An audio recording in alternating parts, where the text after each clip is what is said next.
जय श्री कृष्ण। कर्मों से उदासीन होकर या कर्मों को ना करके हम कभी भी कर्म फल से मुक्त नहीं हो सकते। हम कर्म नहीं कर रहे या कार्यों के प्रति उदासीन हैं और कर्म के फल की चिंता कर रहे हैं तो वो हमारा कर्म योग नहीं है। इसी प्रकार अगर हमने कर्मों से नाता तोड़ करके सन्यासी जीवन को स्वीकार कर लिया है और मन से निरंतर इच्छाएं जागृत करते जा रहे हैं एक के बाद एक, तो वो भी हमें कर्म फलों से कभी मुक्ति को प्रदान नहीं करता। कर्म व्यक्ति को अगर संसार में आया है तो वो करने ही है और उसी का वर्णन परमपिता परमात्मा आज के श्लोक में करते हैं कि संसार में ना ही कश्चित क्षणमपि जातु तिष्ठति अकर्मकृत कार्यते ही अवशा कर्म सर्वः प्रकृति जयी गुणई। कि इस संसार में जब व्यक्ति को आ गया, व्यक्ति का जब जन्म हो गया, तो व्यक्ति एक क्षण के लिए भी बिना कर्म के नहीं रह सकता। क्योंकि जितने भी प्राणी इस धरती पर आए हैं वो प्रकृति में जो 3 गुण हैं, तीनों गुणों के कारण वो कर्म करने के लिए विवश है। अर्थात प्रकृति से व्यक्ति का नाता है, प्रकृति तीनों गुणों से युक्त है, तो व्यक्ति में भी उन तीनों गुणों का प्रभाव आता है और उन तीनों गुणों के कारण व्यक्ति उन तीनों गुणों के अनुकूल कर्म करता है। किसी में सत्व गुण, किसी में रजस गुण, तो किसी में तमस गुण। अब यहां पर भी लोगों की अनेक विचारधाराएं, अनेक सोच है। कुछ लोग तो केवल यही सोचते हैं कि कर्म का संबंध ये जो हम अपने व्यवसाय या रोजगार के लिए करते हैं, केवल वही कर्म करना या ना करने से है।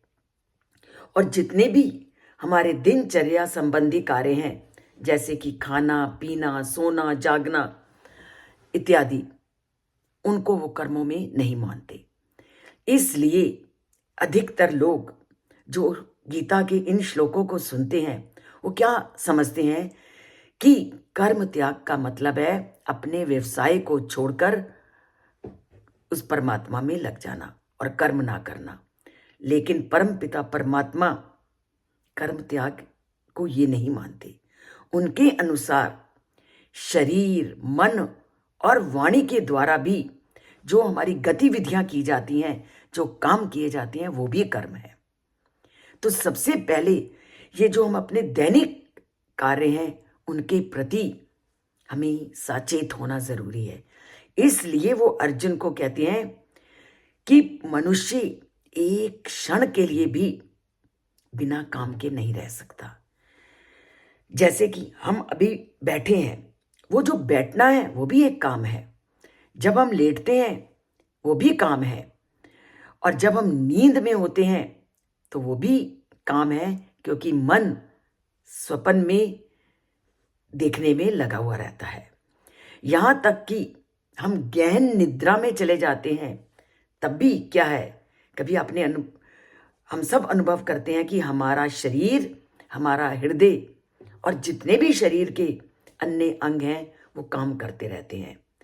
तो परमपिता परमात्मा ने पूरी तरह से स्पष्ट करते हैं कि मनुष्य के लिए पूरी तरह से कर्महीन होना असंभव है, क्योंकि शरीर, मन और बुद्धि अपने स्वभाव के अनुसार प्रकृति के तीनों गुणों से प्रभावित होकर, सत्व, रजस और तमस तीनों गुणों से प्रभावित होकर वो निरंतर काम करती रहती है।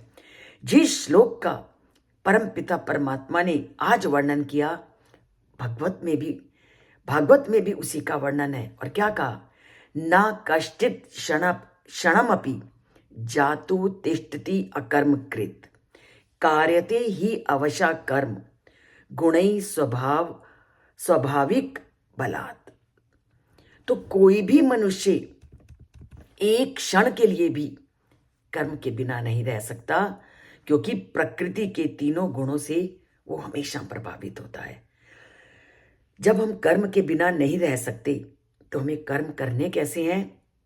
जो हमारी मन और बुद्धि को विकसित करें, क्योंकि हमारा मन और बुद्धि दोनों निरंतर कार्य करते रहते हैं, तो उनमें कभी भी हम ऐसी विचारधारा को न पनपने दें जो हमें प्रतिकूल सोचने के लिए विवश करे। तो करते हैं आज से ये प्रण कि कभी भी उन विचारों को अपने मन, बुद्धि और दैनिक कार्यों में भी नहीं आने देंगे जो हमें कुमार्ग की ओर ले जाए। तो इसके लिए गीता के श्लोकों को जीवन में धारण कीजिए। अगर चैनल को सब्सक्राइब नहीं किया तो उसको सब्सक्राइब कीजिए और जय श्री कृष्ण बोलते जाइए, परमात्मा से नाता जोड़ते जाइए। जय श्री कृष्ण।